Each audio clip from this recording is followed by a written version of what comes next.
February 18th, 2020, began like any other day in Midnapore district, West Bengal, India.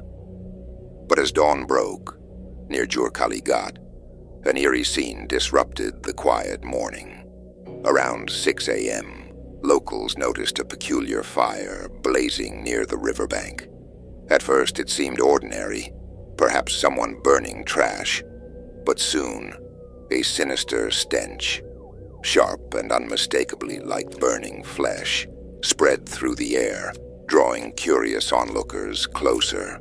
As a few brave locals approached, they noticed two young boys fleeing the scene in a panic, sprinting as though their lives depended on it.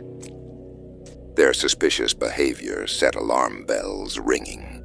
Some villagers gave chase, but the boys vanished, leaving only questions in their wake. When the locals reached the fire, what they found turned their unease into horror. This wasn't trash or wood burning.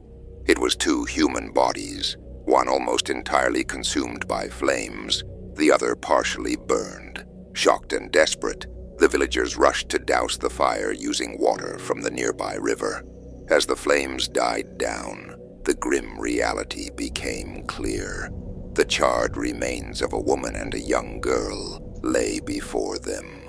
The older body was barely recognizable, but the younger victim, though severely burned, was still identifiable as a woman in her early 20s.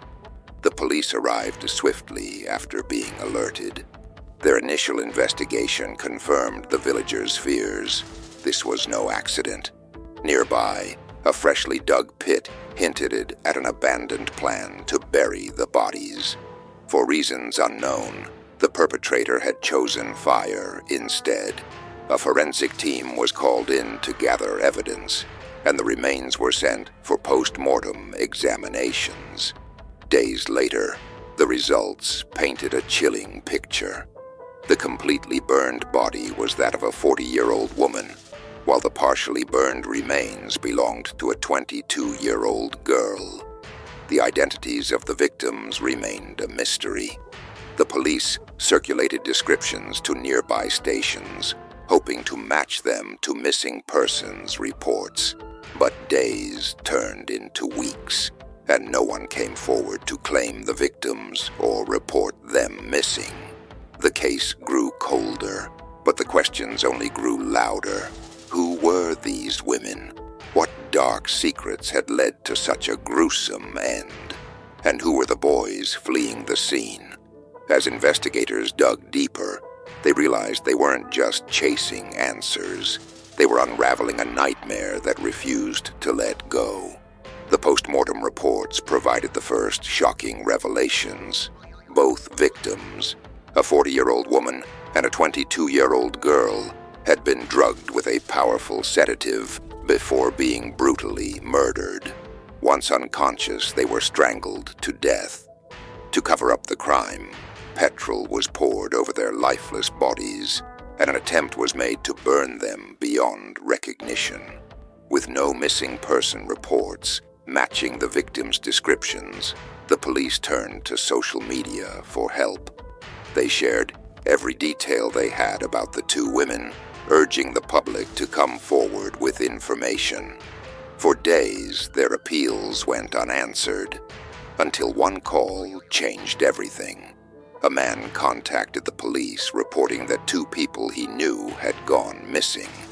He claimed the missing individuals were a 40-year-old woman and her 22-year-old daughter. This was the break investigators desperately needed. Acting quickly, the police traced the caller for more details. He provided an address and revealed that the missing pair, Rama Day and her daughter, Ria Day, had been living in a rented house. When officers visited the address, neighbors confirmed that the mother and daughter had not been seen in days, strengthening suspicions that the burnt bodies were theirs. To confirm their identities, the police gathered the victims' phone numbers from neighbors and began analyzing their call data records, CDR. At the same time, They questioned locals to piece together the women's story. The investigation revealed a fractured past. Rama had lived in Maharashtra with her husband before divorcing him. She then moved to Midnapore with her daughter, choosing to live alone in a rented house despite having relatives nearby. As the police dug deeper into their phone records, a chilling pattern emerged. Both Rama and Ria had been in frequent contact with one individual, a person who called them often, and with whom their conversations were unusually long.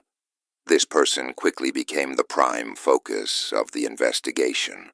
Who was this mysterious caller? Could they be connected to the horrific crime? And what secrets did their relationship with Rama and Ria hold? For several years, Saddam had been in contact with both mother and daughter, often speaking with them for hours. When the police traced the phone number, they identified the man as Saddam. Believing that Saddam could either be a key witness or a suspect in the case, the police immediately began searching for him. Using his mobile phone location, they tracked him down and arrested him. Initially, Saddam refused to cooperate, but when the police revealed that his mobile location matched the site and time where the bodies were burned at Jorkali Ghat, he finally broke down under interrogation and confessed everything.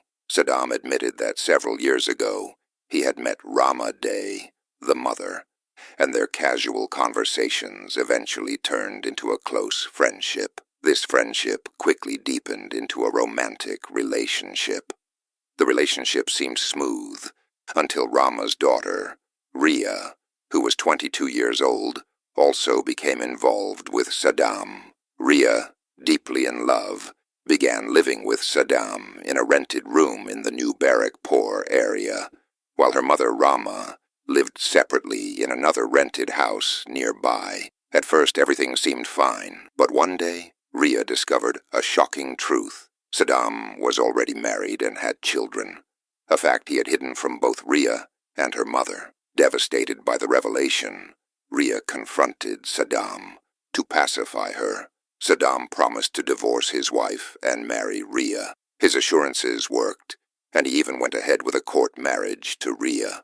Things seemed to return to normal for a while, but when Rama learned about Saddam's marital status and his hidden past, she started blackmailing him. Rama demanded that Saddam divorce his first wife and fully commit to Ria. She also insisted that he financially support both Ria and her. This led to constant arguments, with both Rama and Ria frequently pressuring Saddam for money and threatening to expose him if he didn't comply. The increasing tension strained their relationships and eventually led to a breaking point.